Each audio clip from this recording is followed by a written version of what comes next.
matapang na hinarap ni Amy Marcos ang mga OFW sa isang birthday celebration ni VP Sara. Sobrang daming mga OFW na pumunta sa birthday celebration ni VP Sara at naging isa itong peace rally, kabibig, birthday celebration rally ni VP Sara. At confidence si Senator Amy Marcos na nagpasalamat, and the same time talagang kahit alam niya na ang kapatid niya, kahit hindi niya sabihin, kasi BBM administration, so alam na natin na ang kapatid niya ang nagpakulong kay Pangulong Rodrigo Duterte.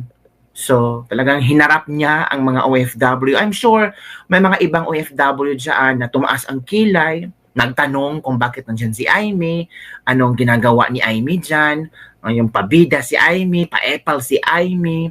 Pero if you try to realize and analyze, maraming natulong si Senator Amy Marcos. Malaking tulong ang ginawa na Senate hearing ni Senator Amy Marcos. So, wala nang patumpik-tumpik pa, makinig tayo sa speech ni Senator Amy Marcos. In fact, nandun si Baste Duterte, si Marcoleta, si VP Sara, si Dr. Mata. Maraming pumunta doon, kabibig, na gusto nilang makita at makausap si Pangulong Rodrigo Roa Duterte. And then, magpasalamat sila sa suporta na ibinigay ng mga OFW sa ang sulok man ng mundo. Ang daming mga OFW pumunta, kabibig, ha? In fairness naman ito, oy. Diba? So, ito, kabibig, makinig tayo kay Senator Amy Marcos. May ibinulgar ba siya laban sa kanyang kapatid? Well, pakinggan natin, mga kabibig. So, ito si Senator Amy Marcos, nandyan yung standee ni Pangulong Rodrigo Roa Duterte. So makinig tayo, mga kabibig, ha. Senator Amy Marcos, please begin. Mag-isa na lamang. Tumayo na kayo. At hindi na kabilang sa aking pamilya, hindi na kabilang sa partido, dahil sa inyo. Hindi na ako kabilang sa aking pamilya, hindi na ako kabilang sa kailang partido. So itinakwil na ni Senator Amy Marcos. So it means ayaw na niyang ma-associate sa pamilyang Marcos, sa apelyedong Marcos. Kasi hindi na ako kabilang sa aking pamilya. Yun ba? Again B, parang na-shock ako sinabi ng Senator Amy Marcos. Let's listen, mga kabibig, ha. Guys, paki-CCTV dito.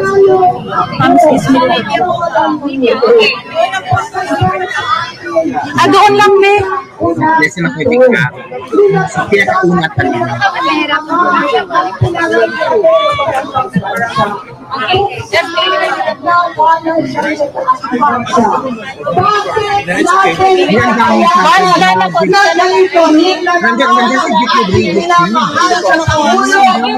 Stay na muna dito.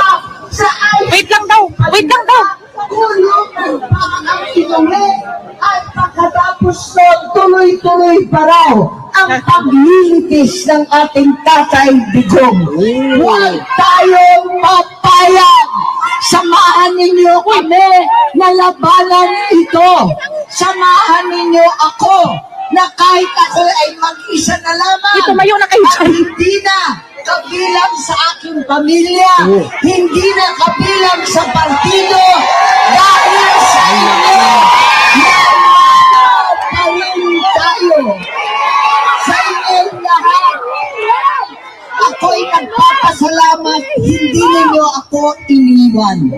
Handa na ako na mag-isang mangampanya, mag-isa mag-house to house, mag-isa na iikot. Ngayon pala, hindi ako naulila. Hindi ako nag-isa dahil ang birthday girl natin, si Vice President Inday Sara Duterte, 10 ng BDS, 10 ng OFW, 10 naman narito ngayon sa The Hague ay sumama sa akin. Maraming salamat. Asahan ninyo ito. Sa SMLA yan, sa SMLA. Tayo, at hindi tayo titigil hanggang maiuwi natin ang mahal nating ama, Tatay Digong Duterte. Wow! Grabe si Senator Amy Marcos. Bulgaran akong Bulgaran. So, it means na hindi na siya Marcos. So, it means na itinakwil na niya ang pangalang Marcos. So, kakalaban o kinalaban na niya ang kanyang sariling kapatid. So, ganun ang pagmamahal ni Senator Amy Marcos para kay Pangulong Rodrigo Roa Duterte. In fairness, kabibig ha, talagang hinarap ni Senator Amy Marcos sa mga OFW, knowing itong mga OFWs, ang iba galit kay Senator Amy Marcos dahil sa ginawa ng kanyang kapatid. Pero grabe, no? As in, tumaas ang balibo ko, kabibig. Talagang palaban, matapang si Senator Amy Marcos, labanan ang kanyang kapatid. Nako, anong mangyayari nito? Maraming salamat sa inyo, sa lahat ng OFW. Kung ang isang Pilipino na dati pang Pangulo ay maitatangay sa ibang bansa, ano na lamang kayong OFW? Ano naman ang maaasahang pagtanggol at pagdepensa sa kapwang kabayan kapag nilalapastangan mismo ang Pangulo? Wala namang kalaban-laban ng OFW. Paano mahigit na 1,000 Pilipino nakakulong sa iba't ibang dako ng ating mundo? Huwag po tayong papayag. Hindi ito laban lamang ng iisang kaso, kundi labang ng lahat ng OFW, lahat ng Pilipino na nasa ibang bansa, lahat ng Pilipino sa buong daigdig. Kaya asahan po ninyo, tuloy-tuloy po natin to.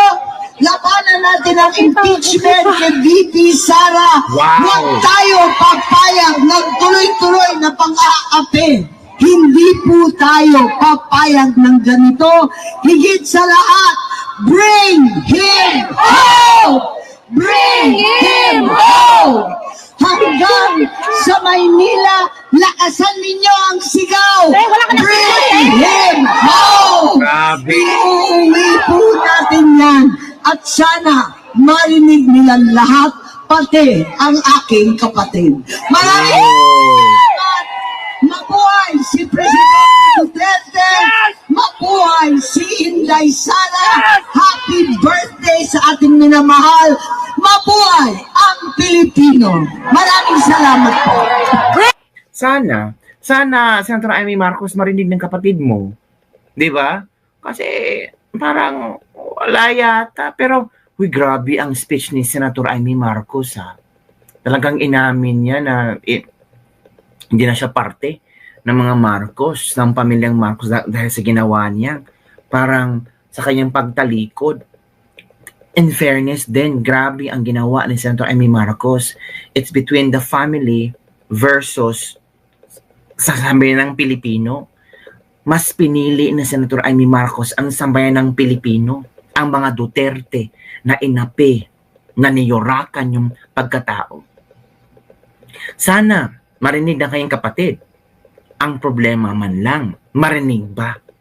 Pagbigyan ba?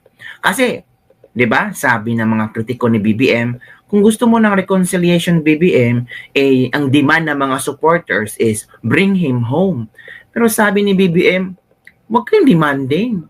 Ang reconciliation, hindi kailangan ng kondisyon. Wow. Galing yan kay BBM. So, paano yan, Senator Amy Marcos? Yung kapatid mo, ayaw ng gusto ng reconciliation, pero walang kondisyon. Gusto niya, friend na tayo. Sunod ka sa akin. Follow me. Kung anong sasabihin ko, susundin mo. Pero hindi ganun si VP Sara. Diba mga kabibig? So, yun ang ilang mga nangyari ngayon sa birthday celebration ni VP Sara, mga kabibig.